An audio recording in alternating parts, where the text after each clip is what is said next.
Hi everybody, welcome back to my channel. My name is Shekhinah. Welcome if you're new. So I think a month ago or two, I heard a woman here on the YouTube space start a prayer session by saying, sometimes you have to tell God you are not Job. First of all, I died. I laughed so hard because somehow I knew what she was trying to say, but also I couldn't believe she just said that. But it's crazy how oftentimes we want the double blessings, right? We want the double prayers and we pray them usually, but we're not willing to go through the suffering. Because if you look at Job's life, he went through suffering. I believe that there's some suffering that comes as a result of a fallen world and us just being sinners, and also a suffering that comes by our own mistakes. But I also believe that there's a suffering that God ordains. And Job's story seems to be just that.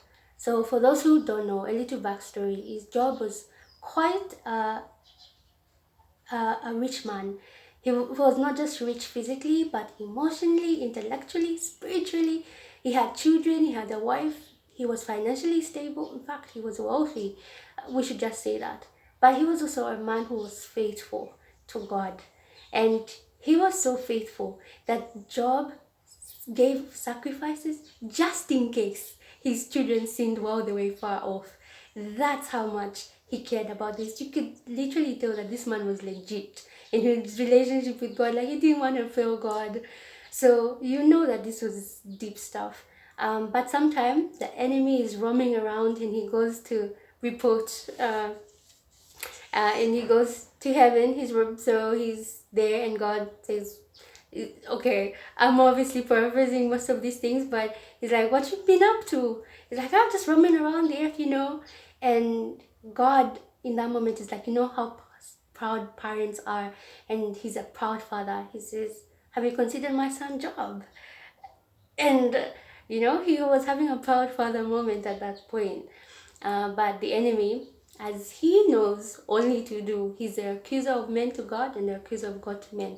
So he goes accusing Job to God about just having a relationship with God and praising him because of convenience. He says, you know that this guy is just worshiping you because of every good blessing and good thing you've allowed him, right? Like, of course he'll worship you because look at the great things that you've blessed him with and opened his life to. And because, like, that's not it, Satan. Obviously, that's not it.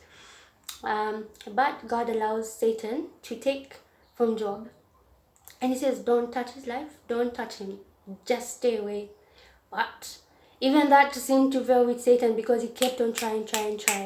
The first attempt at Job's taking away of everything, like, guys, he lost his children, he lost his kid too, he lost every form of stability and security in the same day. But we still see Job, yes, he's done, but he's like, though you slay me, still will I trust you. You know that this man was legit because he's saying tunaendelela kudala. I keep on saying that, but it's just true. Like, he was legit, this man. He said, though you slay me, still will I trust you. Like, God, I still depend on you. Like, I'm going nowhere. Like, there's nobody else I know. That's the form of dependence Job seemed to have. Things keep getting worse. Job gets sick. His body is struck with boils. His wife, Mrs. Job, is like, curse God and die. Okay. He lost everything, Job. He lost everything, even his wife. But I've never heard it said like this until one lecturer of ours at the university told us, like, Mrs. Job also went through everything. Sometimes you look at her and say, oh, Mrs. Job, how do you say that? How dare you? No, but that's most of us when we go through trials and tribulations. And I mean, like, hard battles, that leave you questioning, like, God, where are you? Because people go through those moments. And Mrs. Job had the moment like that. And she told her husband, kiss God and die. But she also went through the trials and the tribulations that come from loss and grief and pain and disappointment and all that stuff. So let's look at Mrs. Job with some kindness sometimes. But yeah, so she tells her husband to kiss God and die, but he doesn't. Oh, before that, there's even a moment when Job's friends come. 3 friends come, but they also come with their own version of, what did you do? You can't just be going through these problems without failing God. You've done something wrong to God. You've angered him so much that he has to strike you. They came with the worst advice that could possibly come along. But that happens. And Job, in a way, seems disappointed because he begins to say some things. But still, it seemed like he still had faith in God. And God, to my surprise, like, you should read the book of Job. He doesn't come and say, Job, don't worry, I got you. I mean, it's because I was so proud of you. I gave you up to the enemy. I allowed for him to touch you and touch your world. No, God says, he comes and says, I am Job. Said, Job, who am I? He comes reminding Job that, Job, were you there when I was creating the earth and bringing about its measurements? Were you there? You guys, like, you'd think like, God, this is the best way you say, like, Job, sorry, I got you. No, he came and said, Job, I am the great I am. I am the owner of everything. Like, I own everything. I'm the creator of the universe. Like, Job, I am in control. And I remember 3 weeks ago I had a blow class, and the lecturer also mentioned about how that we shouldn't, oftentimes we question why is this happening to me, why now, but the question should be who, and if you know that God is in charge and God is sovereignly in control of the whole world, you're going to look at your suffering with fresh eyes. And that's the message of today. Look at your suffering with fresh eyes.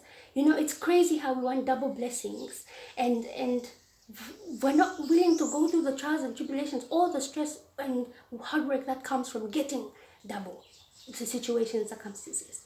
And yes, God can do anything and God can do everything, but sometimes he allows for us to be part of this journey, this building of character journey, this development journey, that he allows us to go through all that pruning. It seems like all the great men and women of the Bible, they went through some type of pruning, that when they got to their positions, they led with grace and mercy. They led with strength and wisdom. They led with power and might, but it was still under the humility and under the guidance of God's Holy Spirit. That's one thing that we get to do, and that's what helps us as well to remember that these battles, these sufferings that we go through and endure are for our building of character. It's not for nothing. That's what the Word of God promises. And remember, you're only called a victor and victorious after you've won a battle. If you've just been sitting doing nothing, nobody's going to be like victorious. Like you're victorious after there's been a battle, after there's been a war, and you're out of there and you're good. Even Job in his time, in Job 23 verse 10, I think, he says, when I come out of this, I'll come out refined as pure gold. That's what he said. And it's as though he knew that his dependence and his trust was still in who? God. And all of us, like, I think there's this song that we used to sing by Maverick, like, refine us. Something. I want to be tried by fire, purified. Yeah, that. And then God starts striking. Your child's down here. The work problems here. Go. The trials and tribulations there. Everywhere. And you are busy binding, destroying, losing. Like, mama, easy, daddy. Calm down. You ask God for refinement, and that's what he's doing. It doesn't come about sitting pretty somewhere and being nice and being all these things. No, it's in the implementation of it while we're living life and facing life in the situations and circumstances. So, yes, some suffering is ordained by God. And I'm sorry, but suffering could be your portion. The Bible tells us, Jesus said that in this world you have trials and tribulations, but be of good cheer. I've overcome, and since he overcame, we too can overcome. And one of the things, great verses for me in Proverbs 16 verse 4, this verse always comes to my mind like easy peasy. It's God works out everything to its proper end. It's gotten me so much in this life that when things are bad, when things are good, I still remember he brings everything to its proper end. Even when an answer doesn't seem to come the way I wanted it or hoped for it to come, I'm like, he works out everything to its proper end. And the Bible also tells us that God works out everything. He works together everything for our good, for those who are called by the Lord and according to his purpose. He's working it out for our good. And trust me, when He's getting glory out of it, it's good for us, regardless of how we may see it in the moment and in the time. You have to come to get to a place where that you see your life as a little puzzle piece in God's great master plan. Like, I'm just part of the puzzle. Like, I'm an important puzzle, obviously, because I am of worth to God. But He's got a greater plan. It goes beyond just Shekhinah's life and Shekhinah's purpose. And even when you go through things, like, it's not just about you, it's about other people as well. Like, when you go through some situations, circumstances, there'll be that validates you to talk about those situations, circumstances to other people, and you have experience. Like, you can speak with truth and an experience button all around, all behind you, at all around. What was I trying to say? I'm sorry. But it's like, you know how when there's an executive position, they don't just hire anybody. In fact, we'll call it grace. If somebody who's out fresh from university gets that position, they'll be like 10 years experience, because they want you to know, like, there's been testing in that situation, that area, and that validates you to stand before people. When you have certain experience, you are validated to speak up on these things and situations in ways that you could never expect, think, or imagine. I'll let you know in on a story. I've spoken about how I really got to a level of depression where I just burst out. Like, I was done with everything, and I had grounding solutions for my life and defense mechanisms, and they no longer were working. And I was done with myself, and myself was done with myself, and I was just being invited to this party. That's what it seemed like. And so there was confusion in my life, confusion around me, confusion in the people around me. It was hectic. I was going through this trialsome period. But guess what? In that moment, I get a call. She's my young friend, but she's really my young sister. And she's crying hysterically. She's talking about how she's going to school and she's depressed and she's anxious. She's crying hysterically, and she's telling me about the wrong group she's gotten with, the wrong thing she's been doing. She's crying, like, but then she's seeking help from me. And in that moment, I came to a stop, and I was like, God, there's so many people she would have called. I am going through this anxiety and pain and shame. Why am I the right person to speak into her life at this moment? Why me? Like, that's what I was questioning, because I was going through it. I was going through all that. But she called me. And by the time we were done with that call, she was at peace. She was better. And I was like, but you did that through me, who's going through this working process myself, because everything she was facing, I was facing. But He used me to be a voice of reason in that moment. And after that, everything, I could see things with use and purpose, and I'm like, thank you for this suffering. Thank you for this pain or this shame or this whatever road. If this is what it's about, I can do this time and time again. Like, use me for your glory. And yes, I want to do this right with you and to the glory of your name, and help me through. And so, excuse me, but that's just a little encouragement. Romans 8 verse 28, all things are together for good for those that love the Lord and are called according to His purpose. James 1 verse 2 to 4. Maybe I should read it. It